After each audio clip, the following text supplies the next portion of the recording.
इतिहास रचला याने, काही खास दिलं हो याने. इतिहास रचला याने, काही खास दिलं हो याने. मर्यादा नाही वचने रे, विश्वास जपला याने. सप्तपदीने दिलेला हा उपहार रे, माझा शृंगार रे हा, माझा शृंगार रे. माझा शृंगार रे हा, माझा शृंगार रे. मंगळसूत्र, मंगळसूत्र, मंगळसूत्र, मंगळसूत्र, मंगळसूत्र, मंगळसूत्र, मंगळसूत्र, मंगळसूत्र.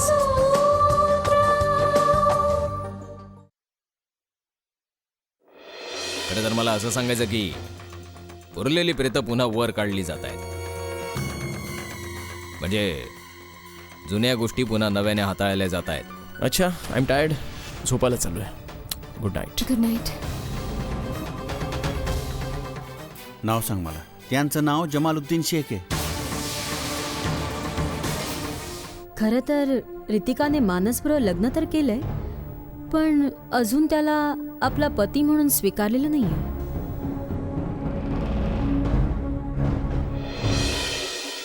जर जमलं तर तुम्ही सुनेच्या घरच्यांशी बोला एकदा,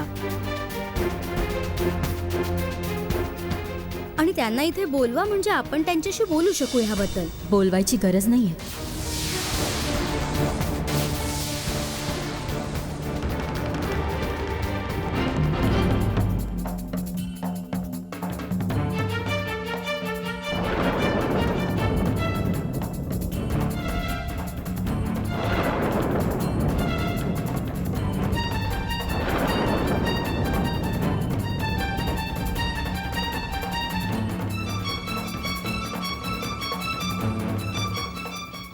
नमस्कार. मी स्वतःच तुम्हाला भेटायला आले.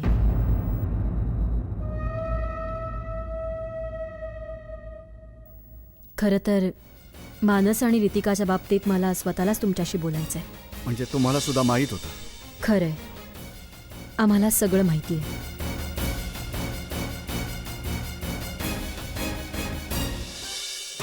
आणि म्हणूनच इथे आले. जर तुम्हाला माहिती आहे तर तुम्ही तुमच्या मुलीला समजावलं पाहिजे की तिने लग्न केलंय की नाटक. हे बघा, तुम्ही कारण नसताना आमच्या मुलीवर आरोप नका लावू.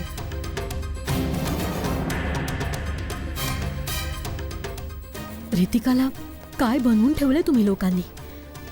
घरची मोलकरीण बनवून ठेवलं तिला.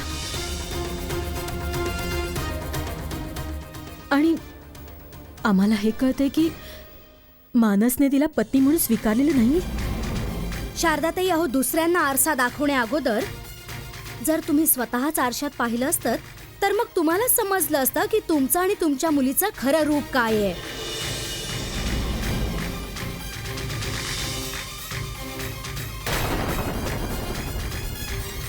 आणि तुम्ही आहात की माझ्या मुलावरच आरोप लावता आहात की तोच तिला पत्नी म्हणून स्वीकारत नाहीये.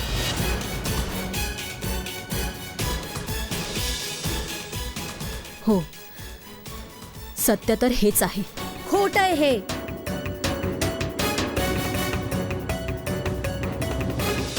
चांगलं झालं की तुम्ही आमच्या घरी हा प्रश्न विचारायला आलात. ते जर आम्ही हाच प्रश्न तुमच्या घरी विचारायला आलो असतो तर कदाचित तुम्हाला ते जास्त लागलं असतं मनाला. हे कळल्यावर की माझ्या मुलाने तुमच्या रितिकाचा स्वीकार केलेला नाहीये, तुम्ही रागाने इथपर्यंत आलात. पण आम्हालाही हे कळल्यावर खूप वाईट वाटलं होतं की रितिका अजूनपर्यंत राकेशच्याच नावाचा जप करत असते.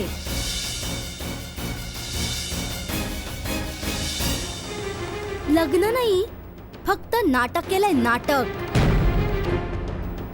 आणि जर तुम्हाला विचारायचंच असेल तर जाऊन तुमच्या मुलीलाच विचारा की सत्य काय आहे.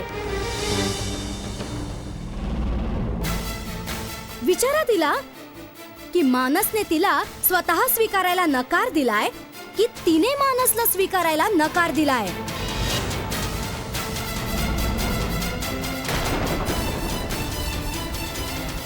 जर तुम्ही खरे असाल तर मी त्या दोघांशी नक्की बोलेन. विचारायचंच असेल तर तुमच्या मुलीलाच विचारा ना. वाट कसली पाहताय? लावा फोन. कारण की आमच्या बोलण्यावर तर तुमचा विश्वास बसणार नाही. आम्ही तर वाईट आहोत आणि तुमची मुलगी तर धुतल्या तांदळासारखी आहे. गप्प बस आता सुजाता. भाऊजी, तुम्ही तर मला गप्प करताय, पण या स्वतःच्या मुलीच्या हक्काची गोष्ट करायला आल्या होत्या. आपल्याला गप्प करायला आलेल्या, आपल्याला ऐकवायला आलेल्या. पण आता मी माझ्या मुलाच्या हक्काची गोष्ट करतेय.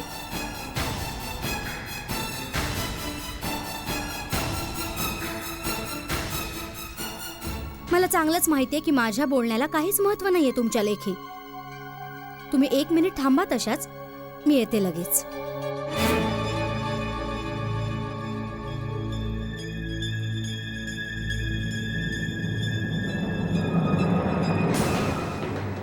शारदाताई, तुम्ही सत्य जाणून घ्यायच्या आधी इथे यायला नको होतं.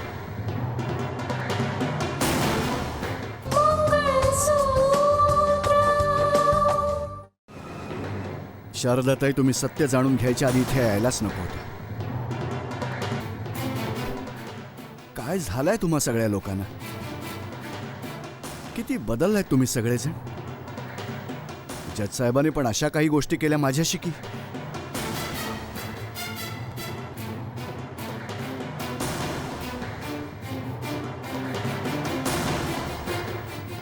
हा घ्या. हा तो आरसा आहे जो बघून तुम्हाला स्वतःलाच रितिकाचं खरं रूप काय आहे ते कळून चुकेल. हे घ्या बघा.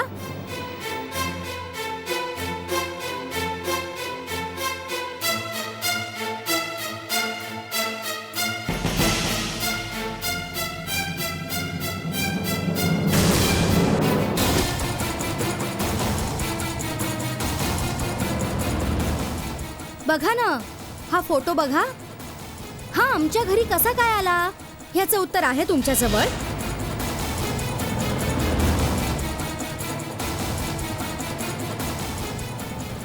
तुमची मुलगी आमच्या घरी सून म्हणून आली आणि हुंडा म्हणून आपल्या पहिल्या नवऱ्याचा फोटो घेऊन आली.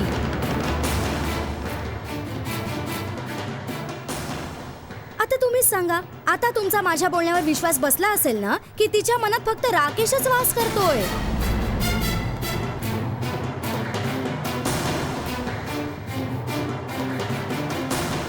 मग आता तुम्ही मला सांगा, जर असंच असेल तर हे लग्न का केलं गेलं? आम्हाला धोका का दिला गेला? ज्या प्रकारे तुम्ही रागाने लाल होऊन आला होतात ना, आम्हाला सुद्धा राग येऊ शकला असता. आणि आमच्या जागी तुम्ही असतात तर आतापर्यंत तुम्ही तिला धक्के मारून घरातून बाहेर घालवून दिलं असतं.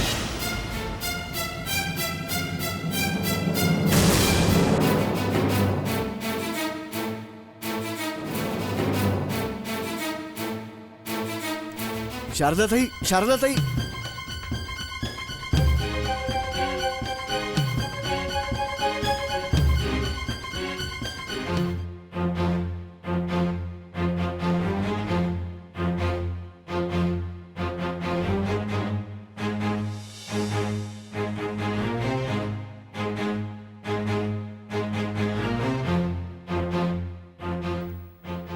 पप्पा, मम्मी बोलायला गेलीये, येईल थोड्या वेळात. तुम्ही एवढी काळजी का करताय? दादासाहेब यासाठी अस्वस्थ आहेत कारण हे रितिकाचं प्रकरण आहे आणि खूपच नाजूक प्रकरण आहे. त्यांनी काय ऐकलं असेल, काय बोलले असतील, काहीच माहिती नाही. मानसला आपल्या चुका सुधाराव्याच लागतील.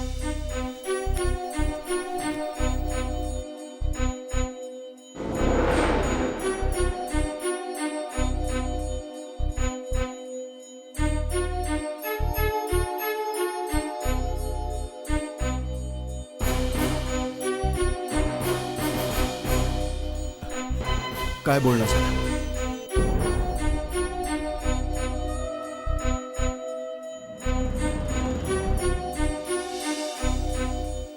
अगं बोल ना, काय बोलले ते लोक तुझ्याशी? असं दिसतंय की त्या लोकांनी दीदीचं म्हणणं ऐकूनच नाही घेतलं. हो, चुका जेव्हा समोर येतात तेव्हा काही लोक हे सुद्धा सहन नाही करू शकत. पापा खूप झालं आता. आता तर ह्या गोष्टीचा निर्णय घेऊनच टाकायला पाहिजे. आणि मानसला आपल्या चुकांची जाणीव व्हायलाच पाहिजे. ह्यात मानसची चूक नाहीच आहे. काय? हे काय बोलतेस तू? हो, खर तर रितिकाची चूक आहे.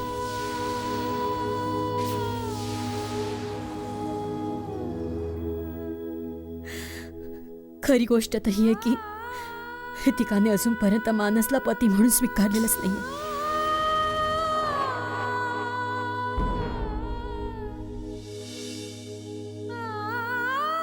नाही मम्मा, हे कसं होऊ शकतं? हो, हेच सत्य आहे बाळा.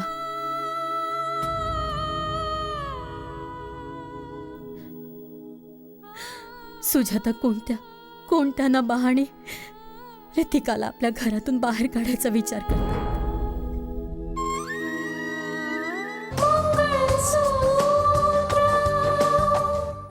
सुजाता कोणत्या ना बहाणे रितिकाला आपल्या घरातून बाहेर काढायचा विचार करते.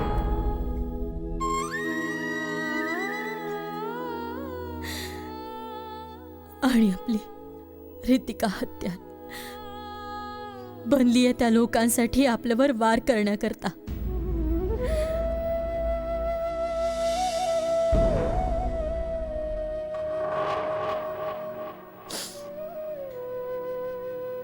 खरं तर मी प्रश्न विचारायला गेले होते, पण स्वतःच प्रश्नचिन्ह बनून आले.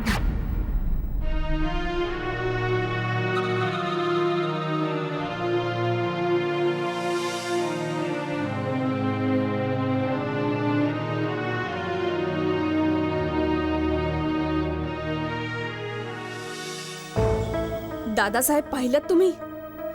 जे प्रश्न आपण विचारायला पाहिजे होते, आज तेच प्रश्न आपल्याला विचारले जात आहेत. आज दीदी शर्मेनं मान खाली घालून तिथून परत आलेली आहे, तर त्याचं कारण ती लोक नाहीयेत, फक्त आणि फक्त रितिका आहे.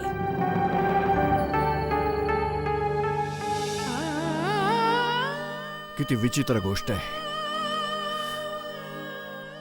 सुजाताताई रितिकापासून वेगळं व्हायचा विचार करतायत आणि राकेशच्या मम्मीना तिला स्वतःपासून कधीच वेगळं करायचं नव्हतं. शालू बाळा, सून आणण्याची इच्छा तर खूप आहे माझी, पण मला हे नाही माहित की राहुल जिला पसंत करतो ती कशी आहे, कोण आहे. खरं सांगायचं तर मी विचार करत असते की खरंच ती रितिकाप्रमाणे असेल का, तिच्याप्रमाणे माझी काळजी घेईल, मला समजून घेईल. तर मग आत्या, तू फोन करून राहुल दादाला का नाही विचारत की राहुल दादा कुणाला पसंत करतो ते? अगदी बरोबर. त्याची वाट तर खूप जास्तच पाहावी लागते आपल्याला. त्याला विचार तर तो कधी परत येतो. ठीक आहे, मी लगेच विचारते त्याला.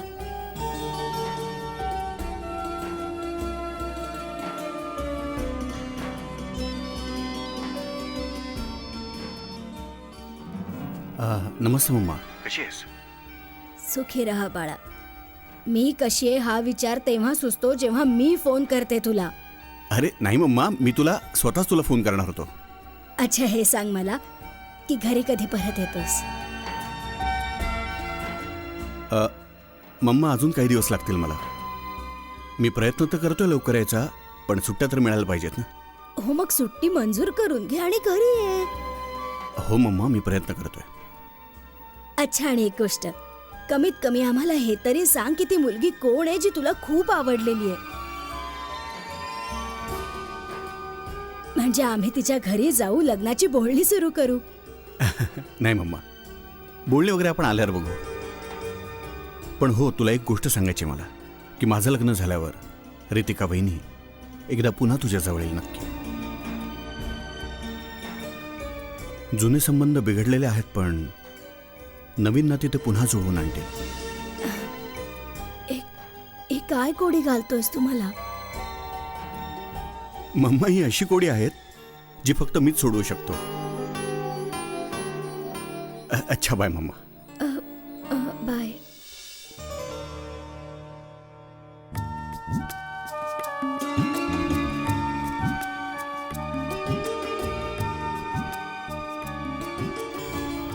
अगं निलिमा, तू एवढी अस्वस्थ का झाली आहेस? काय बोलला राहुल तुझ्याशी? खूप विचित्र काहीतरी बोलत होता. तो म्हणत होता की ह्या लग्नानंतर रितिका पुन्हा माझ्याजवळ असेल.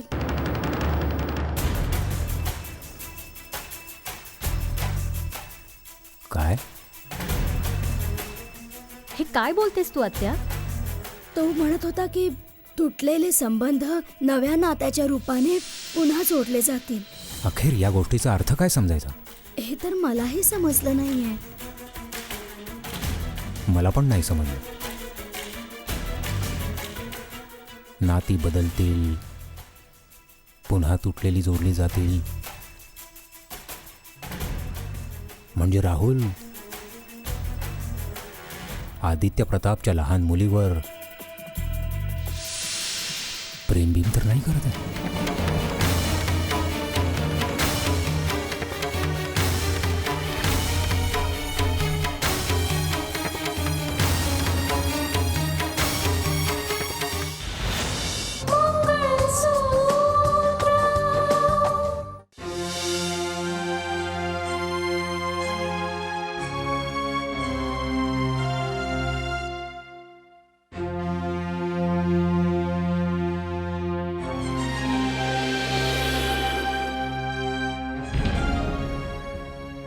पूर्ण बुक आजच वाचून संपवणारस का? थोडंसं उद्या करताय, सोडून दे. का? माझ्यापेक्षा जास्त महत्वाचं हे बुक आहे काय? फक्त महत्वाचं नाही तर वफादार पण आहे. हम्म. म्हणून वेगळं व्हायचा विचार जरी केला तरी वेगळी होणार नाही. पण तसं बघायला गेलं तर मी तर तसं काहीच केलेलं नाही, ज्यामुळे माझ्या वफादारीवर शंका घेतली जाईल. मी तुझी प्रत्येक ख्वाहिश पूर्ण केली आहे. मग कुठला मोठा तीर मारला नाही तुम्ही माझ्यावर. तुमची बेगम आहे मी आणि माझी प्रत्येक जरूरत पूर्ण करणं तुमचं कर्तव्य आहे. अगदी बरोबर बोलतेस तू. पण मियाकडे बीबीची काय कर्तव्य असतात हे लक्षात ठेवणं पण गरजेचं आहे. पण माझ्या लक्षात आहे. लक्षात आहे तर एवढी दूर का बसली आहेस? माझ्या जवळ ये बघू. मला तुमच्या जवळ नाही यायचं. हे बघ बेगम, जास्त राग चांगला नसतो. तब्येतीवर उलटा असर होतो. बोलताय जणू असं जशी खूप काळजी आहे तुम्हाला माझी. खरंय, खूप काळजी आहे मला तुझी.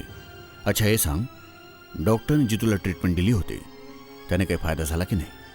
आता तरी याचा अंदाज बांधणं मुश्किल आहे. डॉक्टरांनी सांगितलं की मी रिपोर्ट नंतर पाठवून देईन. तसंही मी मेडिसिन्स घेतेय. किती दिवसांपर्यंत औषध घ्यावं लागतंय हे सांगणं मुश्किल आहे. हे रिपोर्ट आल्यावरच माहिती होईल. बहुतेक तसं सगळं नॉर्मलच आहे. म्हणजे खूप लवकरच तू मला खुश खबर देणार आहेस तर?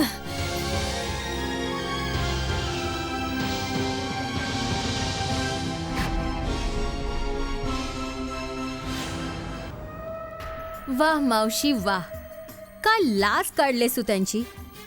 आत्ता हे आयुष्यभर नाही विसरू शकणार ते. मला अशी खोल जखम करायची होती की जी परिणामच दाखवेल. आता पुढे ते लोक काय करतायत बघूया. पण रितिकाला घरातून काढण्याचं कारण तर आपल्याकडेच आहे. मावशी, हा वाद तर तू वाढवू शकतेसच.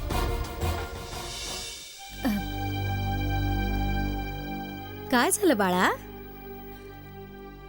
मम्मा, तुम्हा दोघींच्या तोंडून हे ऐकलं होतं मी ते की मानस दादा रितिका दीदीला स्वीकारायला नकार देतो आहे म्हणून. ओ, तर ती बातमी तू पोहोचवलीस? हो, मी दिली होती. म्हणजे ते लोक पप्पांशी बोलू शकतील, मानस दादाला समजावलं जाऊ शकेल, शिवाय रितिका वहिनीचं आयुष्य उद्ध्वस्त होण्यापासून वाचवता येऊ शकेल.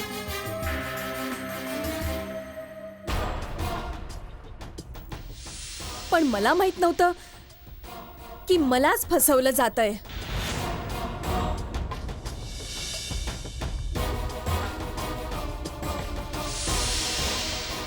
फसवणूक खरं तर आमचीच होत होती. आम्हीही त्यावेळी तेच समजत होतो.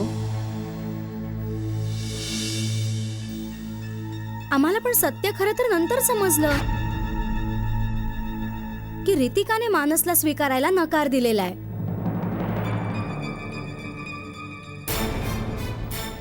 पण मी त्यांचं का ऐकावं? अच्छा, तू का काळजी करतेस? मी काळजी यासाठी करतेय मम्मा की माझ्यामुळे गोष्टी या थरापर्यंत पोहोचतील असा विचार मी स्वप्नात सुद्धा केला नव्हता.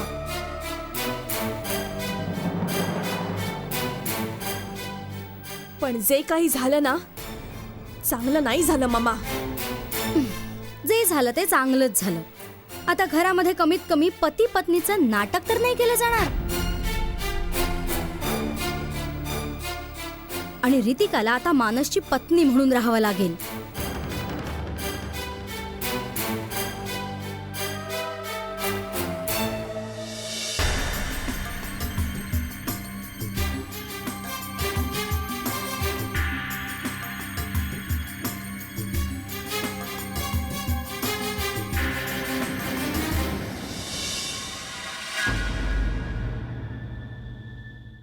कच्च्या धाग्याने गुंफला हा संसार रे, पतीचे प्रेम रे हे जीवन